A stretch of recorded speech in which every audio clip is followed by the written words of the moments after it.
Oh, good morning, everybody. Hope you're enjoying your stay here in Palm Springs and Esri's Dev Summit. I just want to make sure that everyone is in the right place. Today we're going to be doing a hands-on workshop to provide a very good overview of the wireframing process in developing great user-friendly products. Is that where everyone is? Great. So my name is David Dodge. I'm here with John Griffin, also known as Griff. We may have the help of Richard Caballero, also UX architect. There he is, right there. And we're going to talk about wireframing today. So the first half, let's say the first 10 minutes, I'm going to do a little brief overview. And then the majority of the time, we're going to actually be doing a workshop where you are going to be doing a wireframing experience on a sort of proto app. So we'll do it first as individuals. You've got the paper there, and I'll walk you through that. And then we're going to form into groups and have a kind of a group lead, post up your designs on the whiteboards. And then we'll discuss that and present that to the group. So I think it'll be a lot of fun. Wireframing is really kind of the best part of UX, I think, in a way, because it allows you to be very free and explore ideas. So let me give you an overview of the workshop. I'm going to talk about the role wireframes play in creating user-friendly products. First, I'm going to show some examples, discuss the benefits of wireframing. I'll do a demonstration, kind of a step-by-step for a very simple application. And as I said, the second half we'll move into the workshop side, where you all get to sort of experience it yourself. So how many have already done wireframing out here? Some people? So quite a small number. Great. Wireframing is, what is wireframing, really? It's, wireframes are simple, black and white diagrams, often pencil or pen, that show the placement of elements within an interface. They really help demonstrate and communicate the intended layout and functionality of a project or a concept. They're really the blueprint for your application. So they really should contain a representation of every important piece of the final application. That means things like navigation, text, calls to action, all the controls that you want, the entry fields, the buttons, etc. So the main thing really is to keep in mind, there's quite a few things to keep in mind, but the main thing really is to fight the urge to make them look pretty and super high fidelity. They're not about high fidelity. They're a way to sort of organize your ideas, to get them onto paper, and to solicit feedback with your stakeholders, to get a sense, is this concept working? This is how you establish your idea and how you can kind of communicate it, in the first stages of the product cycle. So always keep the user in mind as you're going through this process. Think about it from their point of view. That's the real benefit, one of the real benefits of using wireframes. And make liberal use of notes and annotations. These are line drawings. They're not going to hold all your ideas. You're going to have to discuss and give call-outs to more complex interactions and functionalities that you intend to have in your application. And finally, as I said before, this is a really fun part of the process. Don't be afraid to experiment with kind of unusual ideas or things that you haven't seen before, things that this is the time to do it before you get into the more costly process of actually developing with code. So here's a basic wireframe. As you can see, this is a mobile application. This is one of probably an early wireframe for Collector, ArcGIS Collector. You can see how simple it is. It doesn't have any color to it. There's no attention to the fonts. There's really no imagery. There's all sorts of placeholders here because we don't really know yet what the actual text is going to be. You see the squiggly lines for the text. The imageries, the thumbnails there are just shown with a little X, box. So it's a placeholder, and that's the intent. It's like communicate in the simplest manner possible and quickly. You want to be able to make these pretty quickly, and we're going to do that today. I'm going to go over a few examples of wireframes. They come in a lot of different styles, and you can see this one is really a little bit, it's very artistic, so it's done by somebody who has a little bit more time. It's a nice one. Here's another one, which is a digital version, and you can see that this UX architect put an enormous amount of effort into the callouts, all those callouts that really are very explicit about questions he or she wants to ask the developers or stakeholders, or how he wants the interactions to work. So that's important as well. And this final example is something done with a wireframing kit. So again, these blocks of text and controls to just kind of block out the workflow. So what are the benefits of wireframing? I've spoke about a few of them already, but it's all about connecting the entire team, the clients, the stakeholders, and most especially the designers with the developers.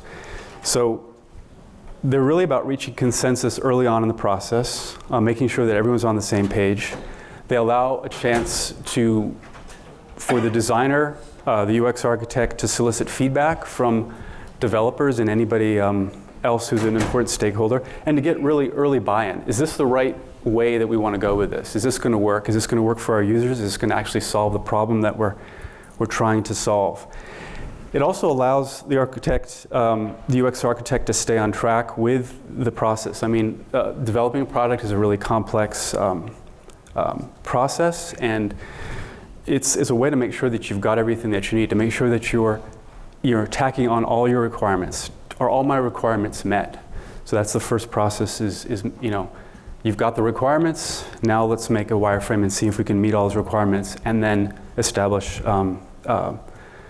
buy-in from all of our stakeholders. So what are wireframes for designers? For designers, wireframes, as you can see, serve as a kind of a blueprint. So this layout on the left of a page on the internet is very kind of blocked out. It's a skeletal structure, really, that helps the designer, the UI designer, produce a high-fidelity design in the end. So it's a very useful blueprint for that. For the developer, most of you probably are out there, are developers. It's really a way to understand, before they begin coding, the functionality of the application and all the technical requirements. So that's going to be included on a really well thought out wireframe. We put in multiple wireframes in more of a storyboard sequence here, as you can see, to show how interactions work together. And let me just go ahead and demonstrate a really quick wireframe, and simple one. In this application, I'm going to want to create an application for people in town for a conference that are trying to find a place to park. So it's a parking application. So what would be required from an application for you to accomplish this? That's what the first question is. And oftentimes, if you have a project manager or a stakeholder will ideally deliver a set of requirements, but sometimes you're going to have to do some of that work yourself if you're in a smaller shop, or if your team is small. So you're going to have to figure those requirements out maybe through user research as well. So in this case, I have 7 app requirements. The first is to decide, for this user of what type of parking I want. Then I want the application to show me the spaces on the map for that parking. Then I want to give that user the ability to change the distance or location based on what they see, and then to make a decision about how long the parking is going to last, so the duration. Then I want the application to give directions to the parking spot. Finally, I want to be able to pay using the application, and maybe even bookmark my favorite spaces. So that's the short list of the app requirements. As you get into it more, obviously things become more complicated, and little things begin to pop out. Now, these are the sheets that you have in your hand. These are kind of a template that are really useful to use, especially for mobile apps.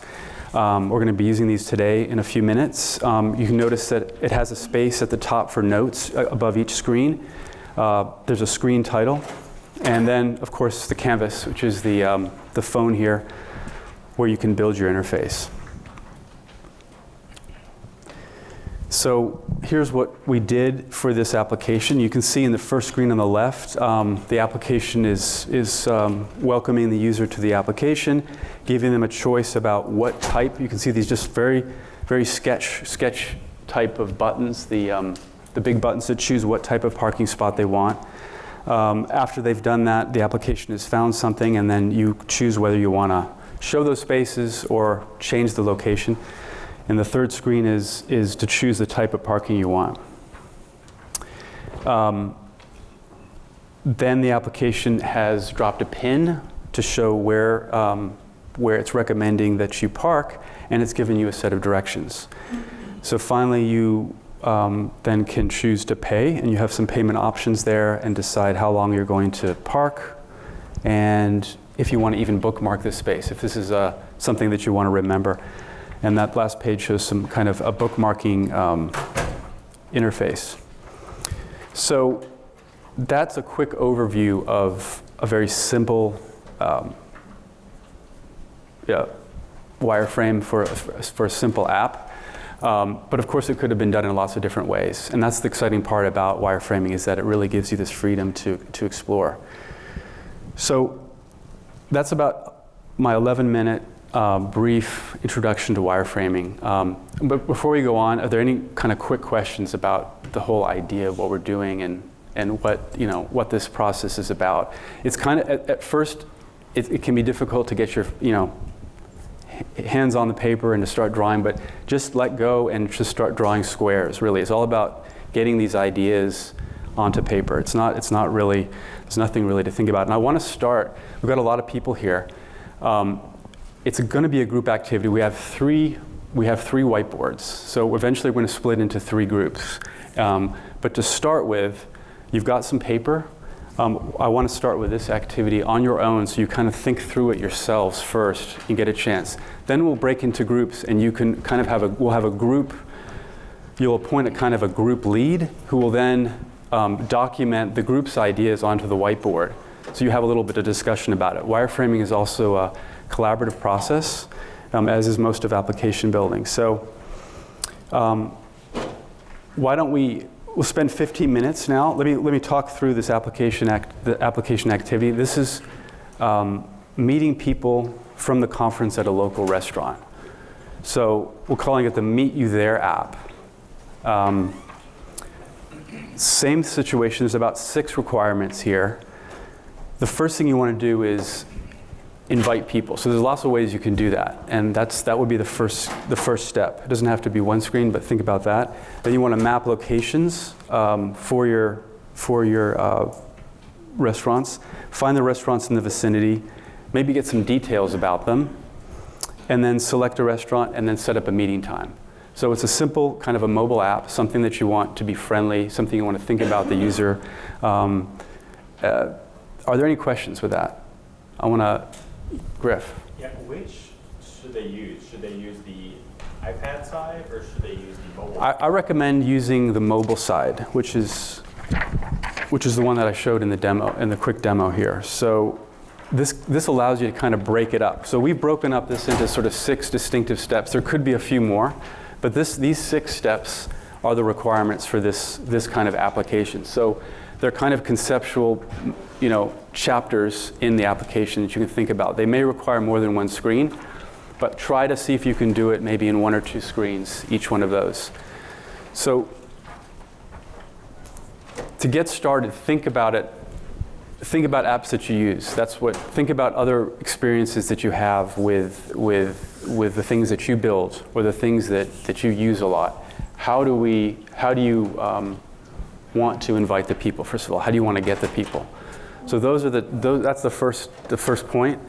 And Griff, Richard, and Heath is also here, who's another UX architect at Esri, and myself will be kind of moving around and giving you some guidance, giving you some moderation, and getting you started on this. And we'll say after about 15 minutes that we're gonna go into groups and then discuss our ideas. That's where the kind of magic really happens, actually, is when you start talking with other people about the ideas. I just want to give everyone a few minutes to think about it. Let's say 10 minutes, 12 minutes, to sort of jot down some of the ideas on your own. Does that sound good? Does anyone need any pens or pencils? Paper, okay. Or paper.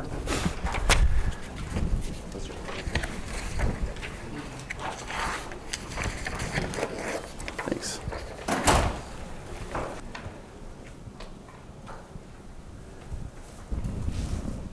So we'll probably spend about 5 more minutes in this stage of just getting some ideas on the paper, and then we're going to move into 3 groups. So we have a whiteboard in the back where Richard is, and a whiteboard up here, and then one in the back. So we'll like everyone to migrate to those areas in about 5 minutes, and that's kind of where the magic happens, is when you kind of share your ideas, and we'll and create sort of one wireframe as a group. Because if you haven't gotten to everything, that's fine. You can talk with other members in the group about it, and then we'll share, at the very end, we'll present the ideas. So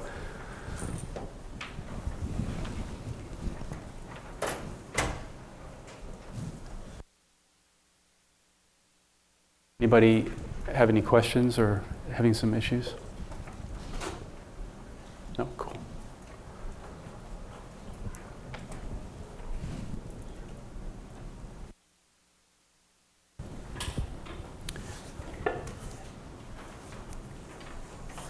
Okay, how was that? Everyone get some ideas down? Yeah? Pretty easy? Pretty fun? It is fun because like, a lot of times the design process, and especially wireframes, are so iterative. You know, you really have to do them over and over again, and ideas kind of get trashed and recycled and tried again and again. But I think now the kind of more fun part is really collaborating in groups to put together this application on the whiteboard with peers. So we have a large group here. Like I said, can we sort of migrate towards one of these boards? I know it's going to be hard, but say most of those people back to that board there. Some of the people up front here could stay onto this one, and then the people in the back could migrate to where Richard is. I just mean kind of maybe move a little bit closer in so you can hear the rest of the group. And one thing I like everyone, for each group to do is or one person in each group to do, is to become a kind of scribe. So you're going to be listening to the group and drawing up the group's ideas for each of these requirements. Does that make sense? And then that same person will present the ideas at the end, the group's ideas. So you have a little bit of a chance here to discuss and to kind of talk through your ideas about the UX here.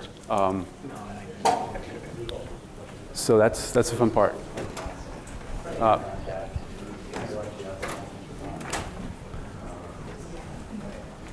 Okay. So we have a group up here. Griff, yeah, that's good. Richard will moderate that. Griff, you're going to moderate here? Yeah. Griff is going to moderate this, and I'll be back here with this group. So who wants to be the scribe here? Anyone want to volunteer? I mean, I would do it out of terrible handwriting. Hey, John, I think you need an extra box. One more. Anyone? Okay, great. So there isn't much drawing involved. And you can add more boxes? Add boxes. Okay, I'm going to go back. Yeah. Okay, hi guys. Who wants to be the? Okay, good. Awesome. So I know there's a lot of people here, but see if, try to participate as much as you can, and let's get this discussion going and figure out what. You might want to turn off your mic. Yeah, I will turn off my mic, sorry.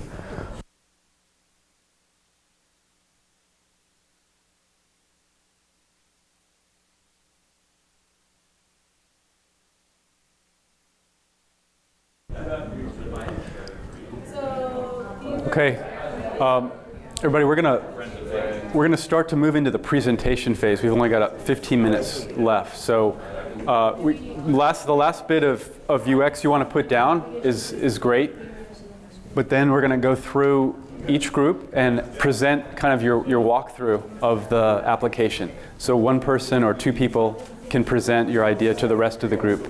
Okay? So let's say 2 more minutes, final 2 minutes to get down your ideas. Text them. Oh, you're good. Appreciate it.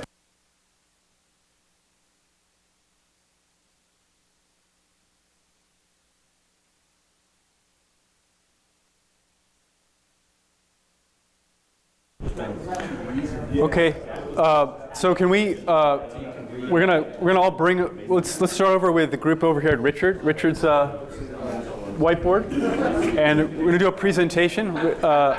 we're going to try to do this quickly. We don't have a whole lot of time. I mean, as you can see, wireframing is a lot of fun. There's a lot of things to talk about. A lot of details start to arise as you get into the actual screens and workflows. I know that you didn't have enough time to do this, but this is like we want to just kind of recap this whole situation by kind of walking through what you came up with. So we're going to start with team one over here. Who wants to present? And again, I'm afraid we have to be a little bit short, so maybe 5 minutes if you can to walk through your app and your ideas, and then we'll move through the rest of the rest of the group. So,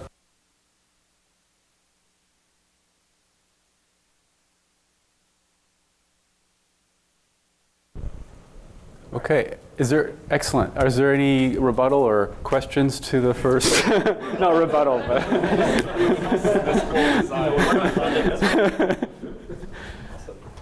Okay, great, excellent. How about the team two over here, the front? Walk through that. Somebody? So you come to the welcome page.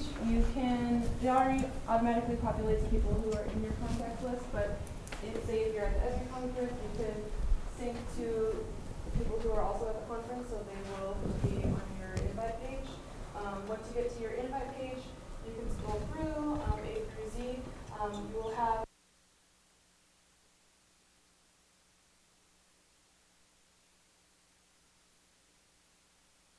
Thank you. Any questions for that team or comments? Is there a button to uninvite the gluten-free people?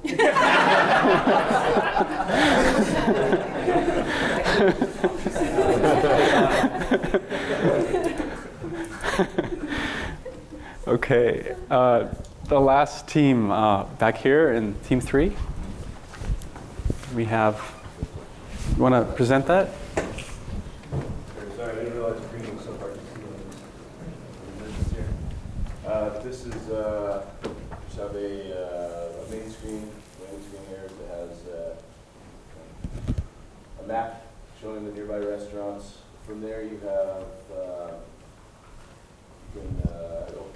it's supposed to have a little slider up right here. It'll take you to your restaurant list page here, where you can filter it by whatever criteria you want. It'll give you a list that still matches that criteria. You've still got a little map showing where it is. Got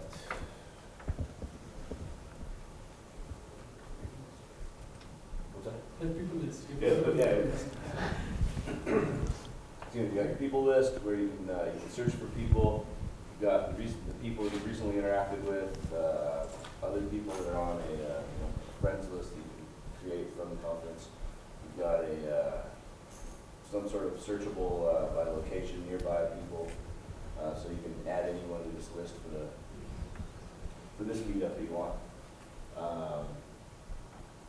So you've got your list. You've got a list of restaurants. Once you've clicked on a restaurant, it takes you to a restaurant page. You've got a picture of the restaurant. You've got some information about it. It's got a place where you can set what time you want to meet. You can either use the list of friends you have, or you can click this and it'll take you back to the people page. You can change your list a little bit. And once you've got all that figured out, you can invite. Once you've invited someone, it'll send them this page, or it'll take them to this page when they get the notification. It'll basically give them the same thing with the accept button. And then for the main screen, you have your sort of your calendar list here of just meetings you've accepted. Excellent. Any comments or questions for team three? Cool. No? All right, so we went through, I know this was really quick, and you can see how much fun it is and how many questions arise and how basically wireframing is fun. I think it's the best part, and it's cheap. And so I recommend you use it in any situation that you're working in, from very small workflows to full applications. It's really a key component. And it's the main way of really getting a sense of consensus. As you see, we tried to do that in a very compressed period of time. It's really hard to do, and we had a lot of people. But when you begin to design applications, this is the way to get a sense of, this is your blueprint. This is the way you know that you're going in the right direction. This is the way you know that everyone on the team is going in the right direction. So it's a really essential part of the product life cycle.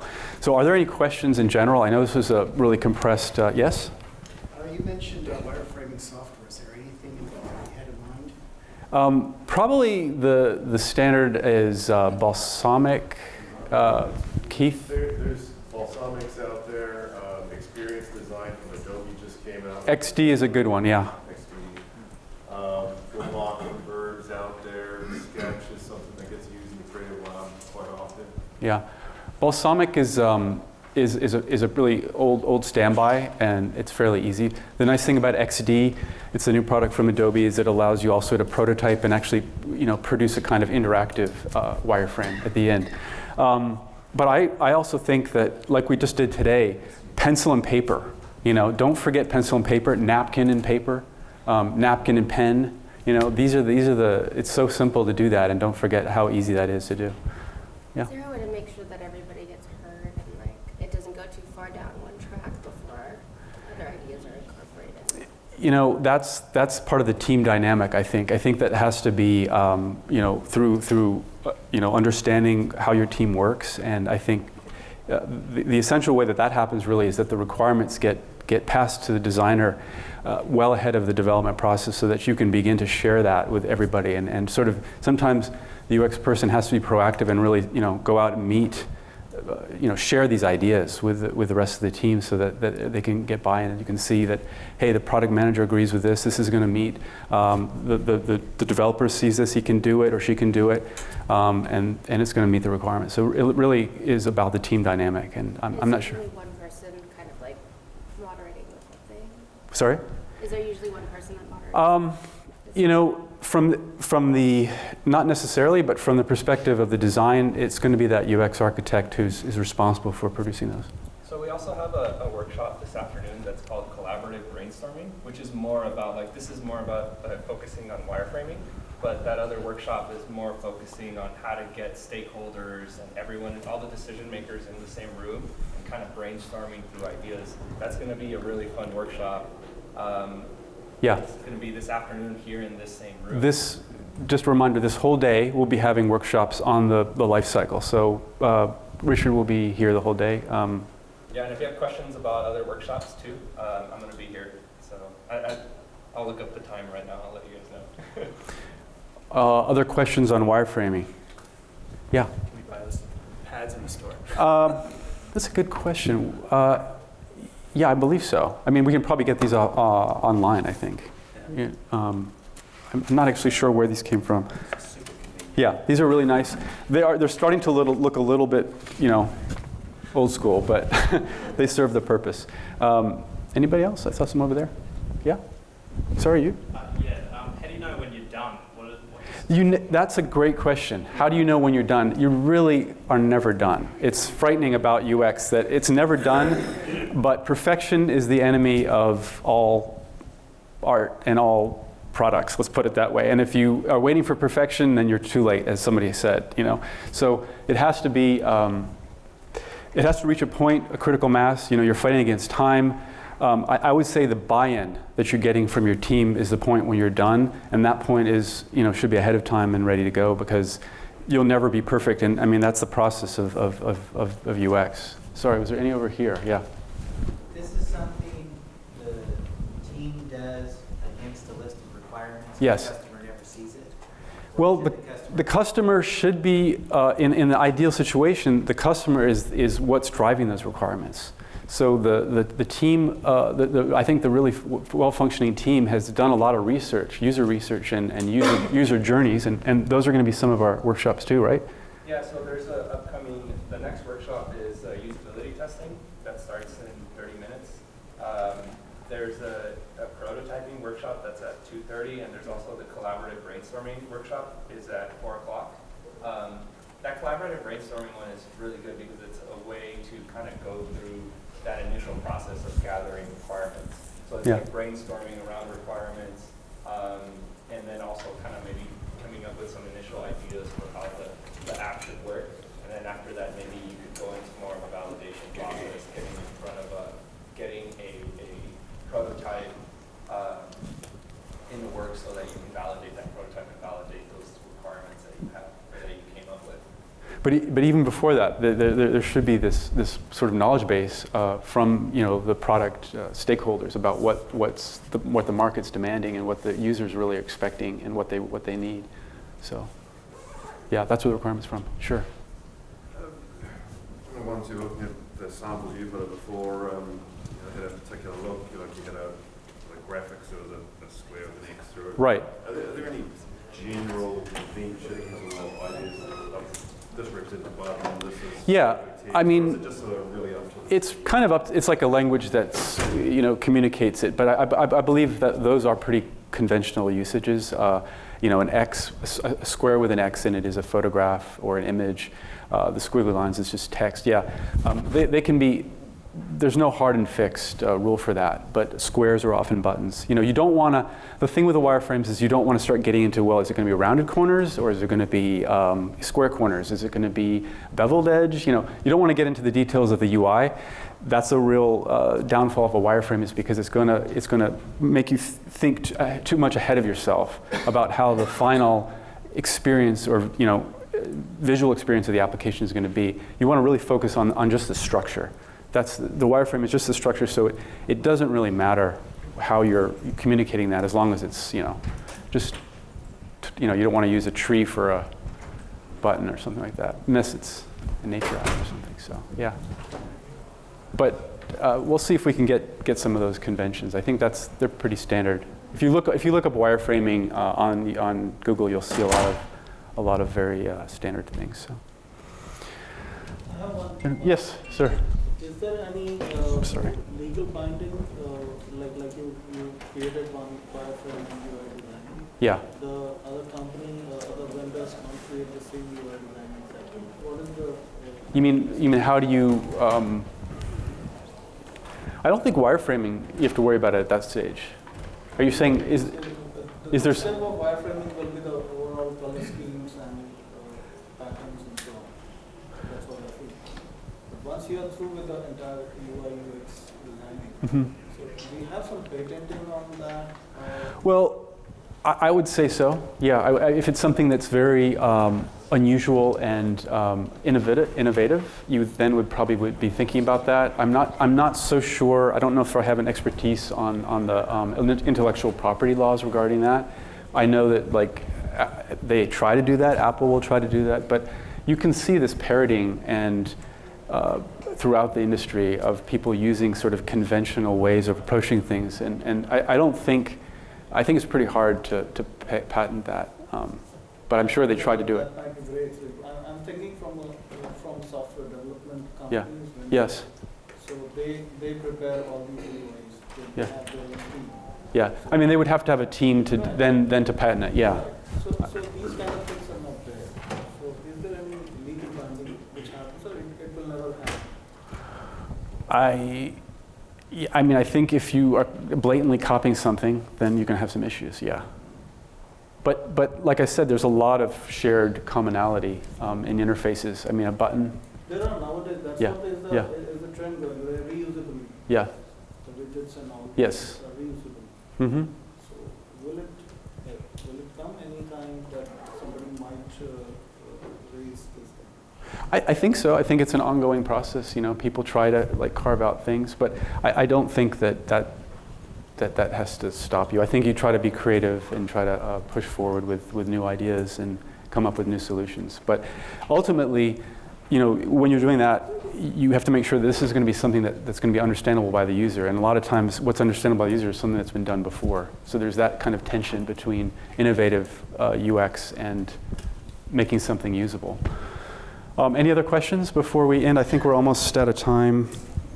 Did anyone? Just curious Okay. if the requirements change significantly after you've already developed quite a bit of the wireframing. Well, that's definitely, the thing is wireframing is cheap, so you're just going to have to trash the requirements are the rules, and those are what's guiding the product. So if they have changed, then the wireframe changes. You just scrap it. You just scrap it. You just scrap it. I mean, there's nothing, this isn't art, and it's just a guideline for it's giving you a general sense of the blueprint of the product, and it's going to change a lot, many times. And as I said before, the UX is always in process, even after it's been in a product. Yeah. Quick question. Yeah. Do you ever do this with the client, or would you not recommend that? I would recommend, we actually do, I'm on a team at Esri where we will actually walk through some of our prototypes with some of the clients that are like major clients to see if this satisfies some of their concerns, because they might have been the person who raised the issue. So I wouldn't let them lead the discussion, but it might be something you might show them after you've done some work with it, yeah. And say, hey, what do you think about this is coming, we're planning on, this is how we're going to approach it. Will your users, how do you think about this? And oftentimes that's a really great experience, because they're going to point out, there'll be another stakeholder, yes, that will give you some ideas and maybe some tweaks to it. There's really nothing religious about these things. They should really reflect, there's always room to get better, I think. I think we're going to have to wrap it right there because we've ended. I hope you've enjoyed this. Like I said, our team is presenting workshops throughout the day here on all sort of aspects of UX, including brainstorming and prototyping and usability. So this is the very beginning step. There's a lot more to this, and I hope you guys can come back, and I hope you enjoy the rest of your conference. And thank you very much.